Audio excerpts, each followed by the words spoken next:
Ok, bonjour à tous. Dans cette vidéo, on va voir comment lancer des publicités pour vos clients qui rapportent beaucoup de profit, donc beaucoup d'euros. Alors, qui suis-je pour vous parler de tout ça? Je m'appelle Minozan Chalmegarajah, j'ai une agence de marketing digital spécialisée dans l'immobilier et j'ai aussi lancé très récemment une agence immobilière en Suisse romande avec un de mes clients et pour qui ça a très bien fonctionné.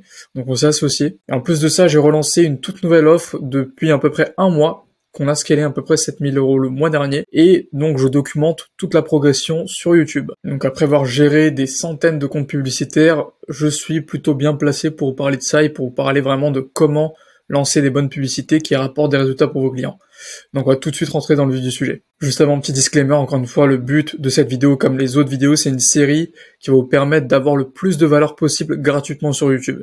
Évidemment, j'ai un programme que je vends, le lien dans la description, il y a une masterclass qui vous explique comment faire et comment j'ai lancé mon agence. Le but quand même, c'est que vous puissiez déjà faire vos premiers euros et gagner amplement bien votre vie juste avec les vidéos gratuites. Donc s'il vous plaît, ne cliquez surtout pas sur le lien juste en dessous, à moins que vous ayez déjà obtenu de la valeur grâce aux vidéos. Et si c'est le cas et si ça vous aide à générer du chiffre juste avec ces vidéos YouTube, je serais plus que ravi qu'on se voit dans la communauté et que je vous aide à scaler votre agence au-delà des 10 000 euros par mois. Donc pour l'instant, on se concentre sur cette vidéo et puis on attaque tout de suite. Donc tout d'abord, quelques principes qu'il faut comprendre sur le media buying. Parce que là, visiblement, on va parler d'une agence qui génère surtout des leads, hein. Donc on va parler vraiment de campagne publicitaire en ligne.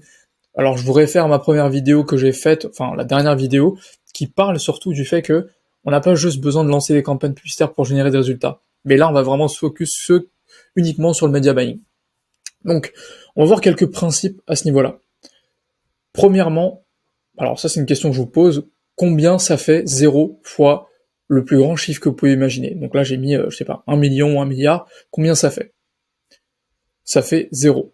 Ok, donc ça je pense que voilà, tout le monde le sait.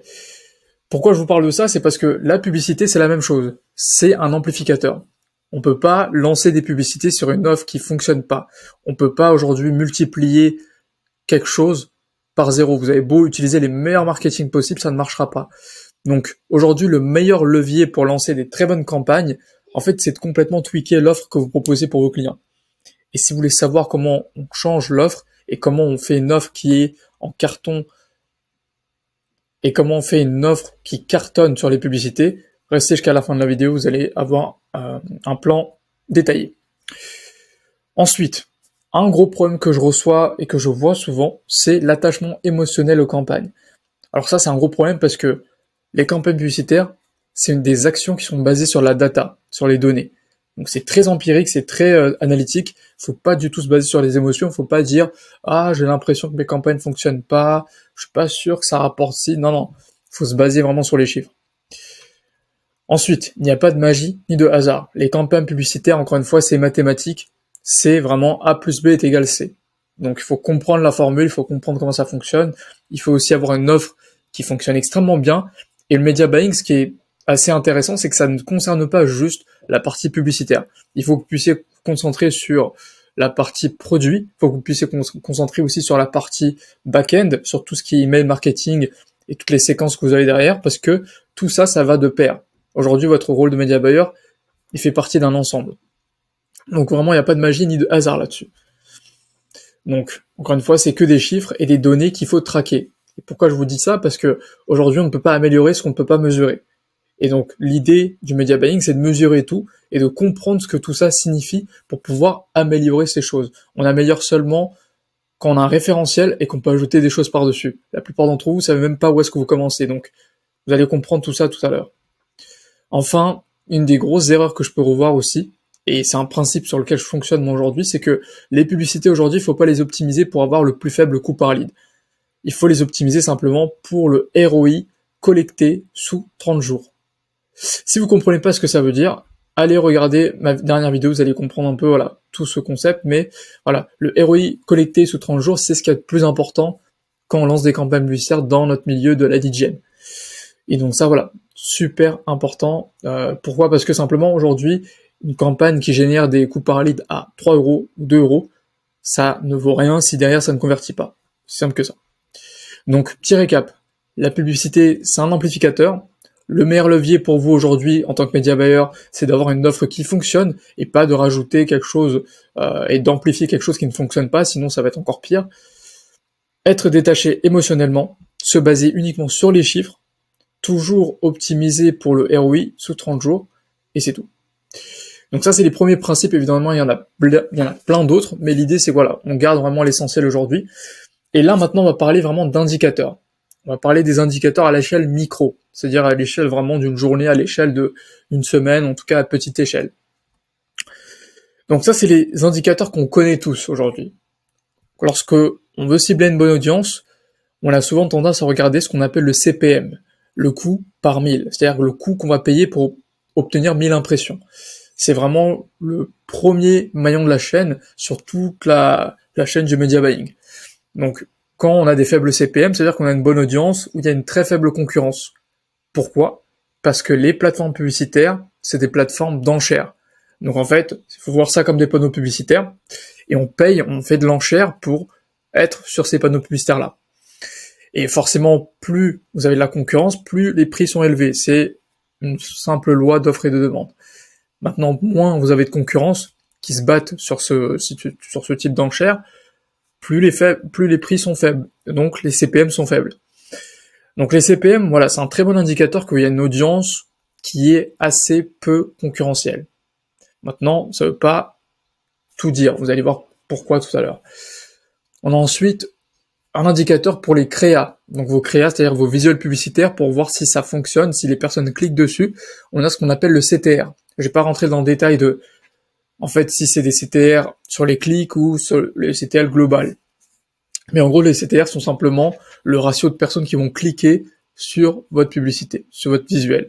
Donc ça montre simplement que votre visuel, d'un aspect général, donne envie de cliquer. Donc encore une fois, on a des ratios à suivre là-dessus que vous allez voir plus tard. Ensuite, on a l'indicateur qui nous témoigne d'une bonne offre et d'un bon copywriting, parce que les gens cliquent sur la publicité, mais derrière, il faut cliquer sur le lien.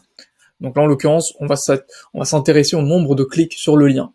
Et si ce nombre de clics sur le lien est élevé, ça veut dire voilà, que c'est un très bon indicateur aussi, c'est-à-dire que on a une bonne offre, on a une offre qui plaît aux gens, on a un copywriting qui plaît. Alors, l'indicateur de la bonne offre, en fait, il est il est transversal, c'est-à-dire qu'il revient un peu dans tous les indicateurs. Si vous n'avez pas une bonne offre, vous n'aurez pas de bon CPM entre guillemets, vous n'aurez pas forcément de bonnes créa, etc. Donc ça va revenir un peu partout. Mais dans l'aspect général, quand on veut voir si ça fonctionne vraiment bien une offre, on a souvent beaucoup de clics et beaucoup de prospects également. Donc ça suit derrière. Toute chose égale par ailleurs, si tout est validé, derrière, quand on a un bon canal de conversion, ça signifie également qu'on a des faibles CPL. Donc en termes de canal de conversion, soit vous allez opter pour des formulaires sur Facebook, soit sur des pages de capture, bref, ça c'est le taux de transformation de votre page de capture ou de votre formulaire. Donc ça correspond aussi à un faible coût par lead. Donc ça c'était les indicateurs micro. On a tous l'habitude de les connaître, voilà. En fonction des différents secteurs, ça va varier. Souvent on dit que les CPM, il faut que ça soit aux alentours de 5 à 10 euros. Ça dépend, encore une fois, en fonction des secteurs, c'est totalement différent. En fonction des niches, des offres, etc. Donc il y a déjà une grosse différence entre les niches, mais en plus, au sein d'une seule niche, il peut y avoir énormément de différence entre les offres qu'on propose.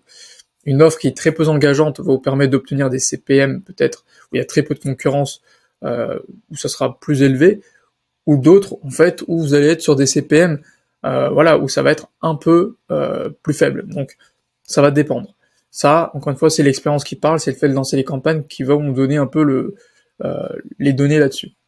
Et ça vous permet surtout d'anticiper le budget publicitaire pour vos clients. Les créas, pareil, le CTR, aujourd'hui on dit que une bonne créa, il faut qu'il y ait des CTR au-dessus strictement de 0,80%. Donc, il faut vraiment essayer d'aller chercher ce taux-là. Ensuite, en termes de clics sur le lien, on essaie vraiment d'avoir des coûts par clic qui sont aux alentours de 1 euro, voire moins. Et en termes de canal de conversion, on essaie d'aller chercher un taux de transformation assez élevé quand même, aux alentours de 10, 15, 20%. Ça, vraiment, c'est des bonnes stats à retenir lorsqu'on fait vraiment du media buying. Alors là, je donne des principes. Encore une fois, dans des cas très spécifiques, ça va varier, ça va différer, mais là, j'essaie de donner une sorte de guide d'utilisation assez large que vous pourrez réutiliser tranquillement. Ensuite, on a les indicateurs. Donc, à l'échelle macro, qu'est-ce qu'on doit regarder comme indicateur ? Très simple, on doit juste regarder le cash collecté sous 30 jours. Pourquoi ? Parce que aujourd'hui, l'activité de media buying, ça devient de plus en plus une commodité. Si le media buying aujourd'hui, surtout dans la génération de leads, vous le faites uniquement pour générer des leads et uniquement pour faire des campagnes sur Facebook, que, honnêtement, tout le monde s'en fout, tout le monde sait le faire maintenant. Tout le monde peut aller sur un tuto YouTube, même vos clients aujourd'hui, s'ils veulent, et moi je suis passé par là, je l'ai vu, ils peuvent taper comment lancer une publicité Facebook dans telle niche et le faire en 30 minutes. Donc, il n'y a aucune valeur ajoutée là-dessus. Ce qu'il y a comme valeur ajoutée, c'est tout ce qui suit derrière. Et pour ça, encore une fois, voilà, je vous conseille d'aller regarder cette vidéo parce qu'elle explique concrètement comment vous pouvez rapporter des ROI extrêmement intéressants pour vos clients sans forcément dépenser énormément dans les campagnes publicitaires et en ayant un système assez intéressant dans le back-end en fait, une fois que vous avez généré le prospect. Donc, les différentes étapes que moi je conseille aujourd'hui, c'est premièrement, quand vous lancez des campagnes avec vos clients, sur n'importe quel type de canal publicitaire, donc là encore une fois, que ce soit Google, LinkedIn, Facebook, Insta, peu importe, la première des choses c'est de définir les offres. Ok? Parce qu'encore une fois, on ne peut pas améliorer ce qui ne fonctionne pas, on peut pas améliorer à grande échelle ce qui fonctionne pas à petite échelle, on peut pas multiplier 0 par 1 million et espérer obtenir quelque chose. Donc voilà, ça c'est très important. Donc définir l'offre ou les offres, c'est très important. Je vais vous parler pourquoi on dit les offres ici, parce que vous allez voir, il y a tout un système derrière de back-end assez intéressant. Deuxième étape, il faut tester les audiences. Si on sait qu'aujourd'hui, les audiences nous coûtent cher, si les CPM sont trop élevés, on sait qu'on va pas être viable sur le coût d'acquisition. Donc, il faut plus ou moins tester les audiences et trouver l'audience type qui nous permet d'obtenir les coûts les plus intéressants. Ensuite, il faut tester les créas. Une fois que l'audience fonctionne bien, il faut s'assurer que l'offre, en l'occurrence là on part de l'hypothèse que l'offre elle est déjà validée, mais il faut tester les créas pour montrer qu'en gros l'offre, on l'a bien diffusée, que on arrive à bien faire véhiculer le message de l'offre. Une fois que ça c'est bon, une fois qu'on a les clics, une fois qu'on a le trafic, parce que là c'est tout ce qu'on a eu jusqu'à maintenant, on a eu du trafic qualifié qui arrive sur une page, il faut que cette page convertisse. Donc soit le formulaire, soit une page de capture, peu importe sur quel canal vous êtes, mais il faut tester les méthodes de conversion. Et l'étape 5, c'est aussi bête et méchant que ça, il faut juste optimiser et réitérer. Optimiser et réitérer. Et vous faites ça continuellement, et vous avez du coup une machine qui fonctionne. Première étape du coup. Je reviens un peu sur chaque étape un peu plus précisément. La première étape, c'est de définir les offres. Alors pourquoi je dis les offres? Parce que sur Facebook aujourd'hui, celui qui gagne, c'est pas celui qui va dépenser le plus ou celui qui va obtenir le plus de leads pour le moins cher possible. C'est certes le cas, mais c'est celui surtout qui derrière va avoir un système de monétisation ascendant. C'est-à-dire qu'en fait, vous allez avoir une offre qui va vous permettre d'obtenir un prospect. Et aussi, aujourd'hui, on sait pertinemment qu'une personne qui a acheté chez nous sera plus apte à acheter plus tard un autre produit. Si toute chose égale par ailleurs, c'est un produit qui leur a plu et qui leur a apporté quelque chose qui a beaucoup de valeur. Donc l'idée, c'est en fait, voilà, on a l'échelle de la valeur, on a sur l'axe des abscisses le prix et l'axe des ordonnées la valeur, entre guillemets, perçue par le client. L'idée, c'est d'avoir vraiment une échelle de valeur avec différentes offres derrière qui sont sous forme d'escalier. Donc un premier produit d'appel qui est très peu cher, qui fournit quand même relativement pas mal de valeur, qui permet tout de suite d'amorcer le cycle de vente, et tout de suite, voilà, le client vous connaît, il a payé quelque chose de pas cher, il rentre dans le process. Je pense que tout le monde voit de quoi je parle ici. Et derrière, avant tout un système d'upsell, donc on passe du premier produit au deuxième avec un upsell. Pour vos clients, ça c'est quelque chose qui est totalement flou parce qu'ils veulent tout de suite aller chercher le numéro 3. Alors qu'en fait, quand on lance des publicités sur Facebook, Insta, peu importe, sur Google, l'idée, c'est quand même d'essayer de monétiser la chose et d'avoir un retour sur investissement ou quelque chose avec une première offre. En numéro 1, ça peut être une offre gratuite, ça peut être une offre voilà, légèrement payante mais peu chère. Mais en tout cas, l'idée c'est d'avoir un premier produit d'appel. Mais quand on est sûr du passage au numéro 1, au numéro 2 et du numéro 2 et numéro 3 et qu'on connaît ces taux de conversion là, en fait, on est très très confiant en dépenser énormément en campagne publicitaire sur 30 jours sur le numéro 1, voire ne pas être rentable le premier mois parce qu'on sait que derrière, on a tout un système d'acquisition. Et ça, c'est très difficile à leur faire comprendre à vos clients. Donc la meilleure des choses, c'est vraiment de trouver ça pour un de vos clients, l'avoir testé une fois, et juste montrer à vos autres clients, regardez, vous fonctionnez comme ça, vous lancez des campagnes, vous sautez de 0 à l'offre numéro 3. Nous, en fait, ce qu'on fait, c'est qu'on a l'offre numéro 1 qui est ce truc-là, C'est une offre où on a une réduction sur tel produit, ou on fait une remise ou un jeu concours sur tel produit, ça nous permet de générer tel nombre de leads, et derrière, par contre, avec le setting et votre système de téléphonie, il faut que vous puissiez assurer tel nombre de transformations dans telle offre, et ensuite leur vendre telle offre après. Si si de votre côté vous arrivez à nous garantir que vous avez ces taux-là, les campagnes fonctionneront. Il n'y a pas de souci là-dessus. Mais il y a une part de boulot à faire de votre côté aussi. Donc soit à vous, voilà, de gérer ça. Enfin, là, je vous donne des idées comme ça un peu au hasard, mais c'est à vous de voir comment vous pouvez le structurer. En fait, il faut vraiment sortir de ce cadre de juste lancer des publicités Facebook et puis espérer que les choses tombent du ciel. Donc ça, c'est la première chose, définir les offres. Je vous invite vraiment à bien définir des offres très intéressantes. Et vraiment les positionner avec l'échelle de valeur. Ensuite, deuxième étape, il faut tester les audiences. Tester les audiences, c'est très simple. Vous avez un large panel de possibilités quand vous lancez des campagnes publicitaires. Alors là, je vais parler en connaissance de cause, surtout sur les plateformes publicitaires comme Meta, où on paye pour les impressions. Je vais pas parler de Google, je vais pas parler du coût par clic. Donc là, voilà, très simple. Les audiences que vous pouvez tester du broad, c'est-à-dire que vous pouvez tester en gros une audience où vous ne ciblez pas grand-chose, en fait, vous ciblez tout le monde. Vous avez peut-être un ciblage géographique, et pourquoi pas un ciblage au niveau de l'âge. Et encore, sur Facebook, ça dépend des catégories, vous pourrez pas le faire partout, mais vous pouvez tester ça, vous pouvez tester des intérêts aussi. C'est-à-dire que vous segmentez en fonction d'un certain type de centre d'intérêt, et vous essayez de comparer ces différentes audiences. Vous pouvez également faire de l'ABO ou du CBO. Ok, donc c'est très simple. ABO, c'est-à-dire que c'est une répartition du budget qui est au niveau des adsets. Alors là, c'est pas vraiment en termes d'audience, c'est plus en termes de répartition, mais ça revient un peu à la même chose. Je vous invite à regarder des vidéos là-dessus si vous ne savez pas de quoi je parle. Mais en gros, vous pouvez soit dire à l'algorithme de Facebook de répartir le budget au niveau des adsets. Donc vous avez plusieurs adsets, vous avez plusieurs ensembles de publicités, et vous dites, on va attribuer 5 euros, 5 euros, 5 euros, 5 euros. Et c'est isolé. Donc chaque adset, chaque ciblage que vous allez faire, en fait, va avoir le même carburant égal entre les différents adsets. Et donc c'est pas Facebook qui va décider où est-ce qu'on va allouer. Au contraire, le CBO, c'est un budget qui est alloué au niveau de la campagne. Donc au niveau de la campagne, vous allez mettre un budget, je sais pas, de 50 euros. Et c'est Facebook, c'est l'algorithme de Meta qui va choisir où est-ce que je vais pouvoir allouer mon budget. Et ça, il va le faire en fonction de son track record, de sa data, où est-ce que ça réagit le mieux, où est-ce que les gens intéressent le plus.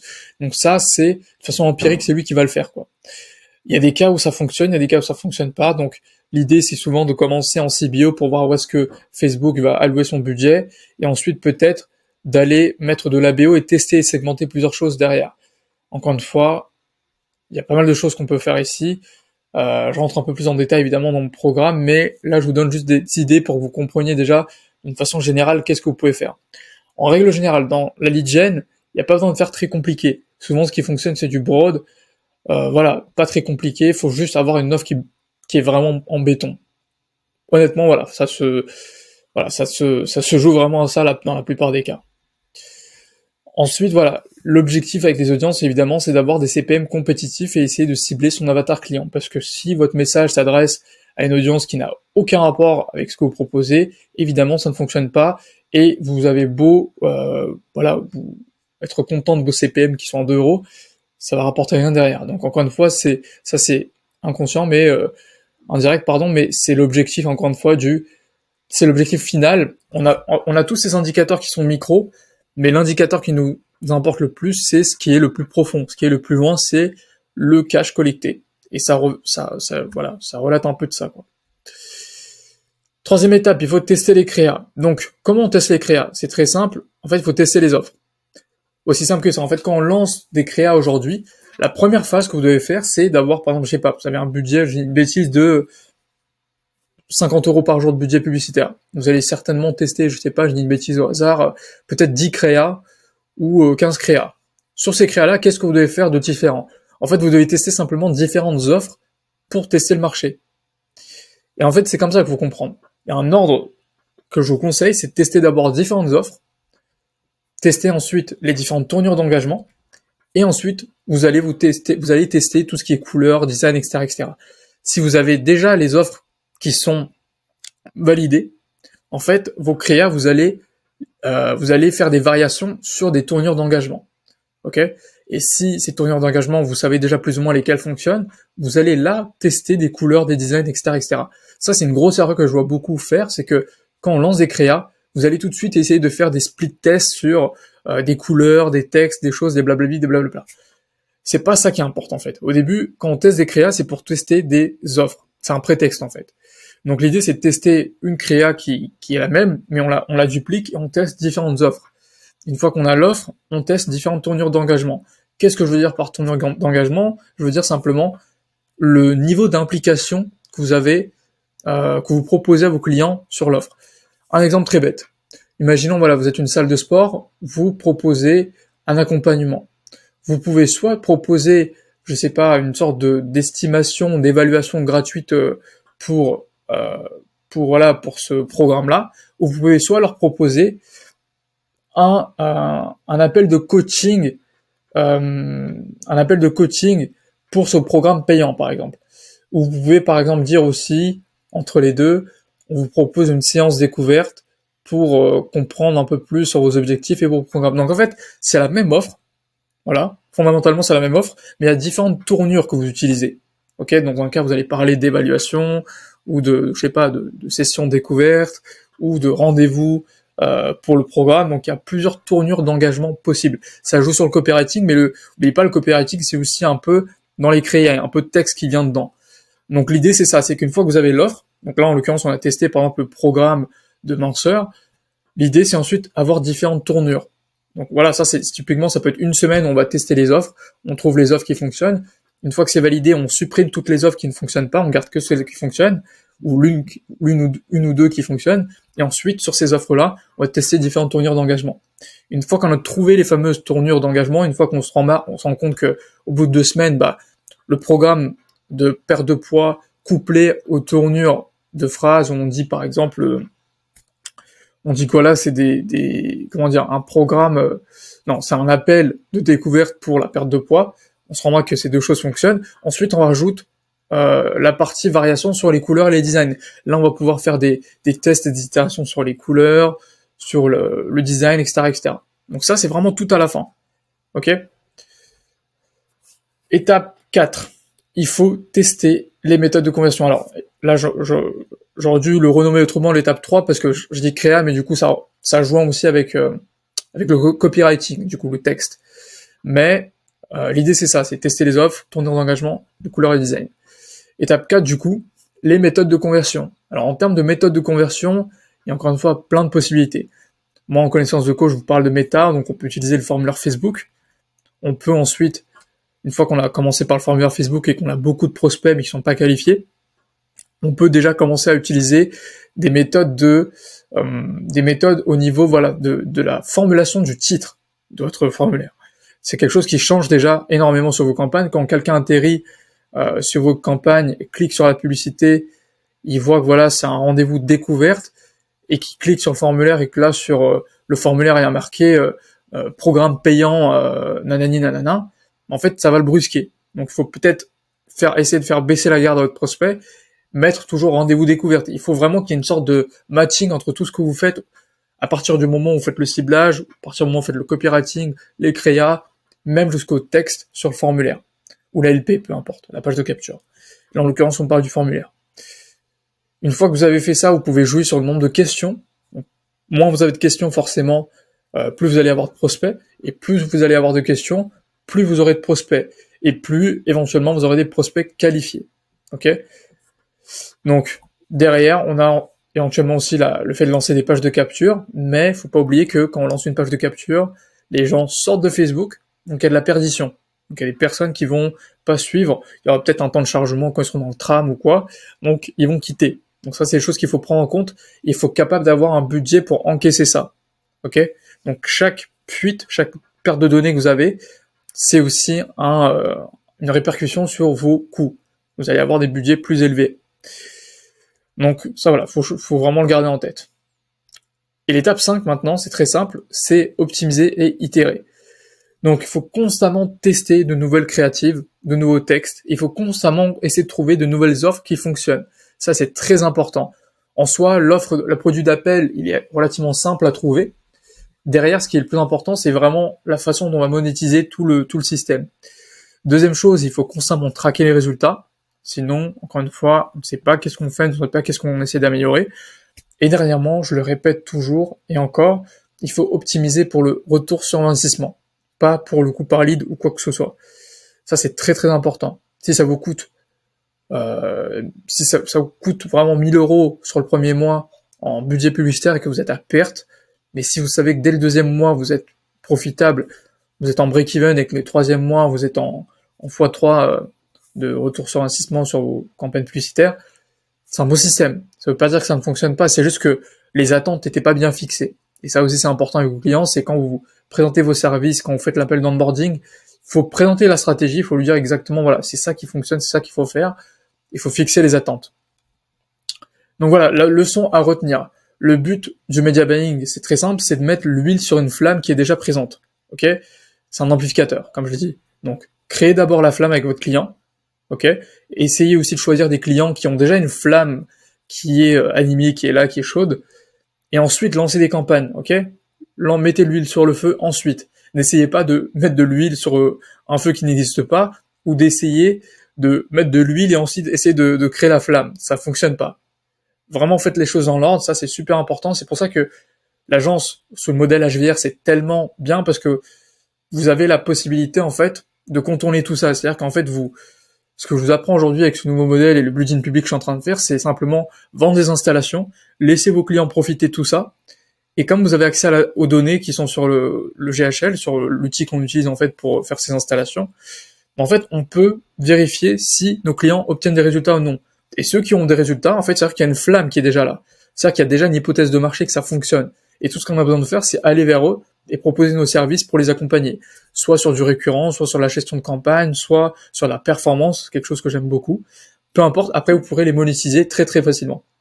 Mais l'idée, c'est de voir déjà qui a ces fameuses flammes, qui a déjà une offre qui fonctionne. Parce que c'est toujours plus simple d'apporter des résultats à une entreprise qui fonctionne déjà, parce que je sais pas, un exemple très bête, prenez 1 million d'euros de chiffre d'affaires par exemple. Ne serait-ce que 5% d'amélioration, vous vous rendez compte que c'est énorme. Alors que une entreprise qui fait, je sais pas, 10 000 euros à l'année, 5% de 10 000 euros, c'est pas énorme. Donc, sachez que c'est vraiment, il y a des ordres de grandeur à tout ça, et c'est très important de retenir tout ça et de prendre toutes ces choses en compte quand on lance des campagnes. D'ici là, en tout cas, j'espère vous revoir sur la communauté ou autre part, mais en tout cas, voilà. On se dit du coup à la prochaine vidéo.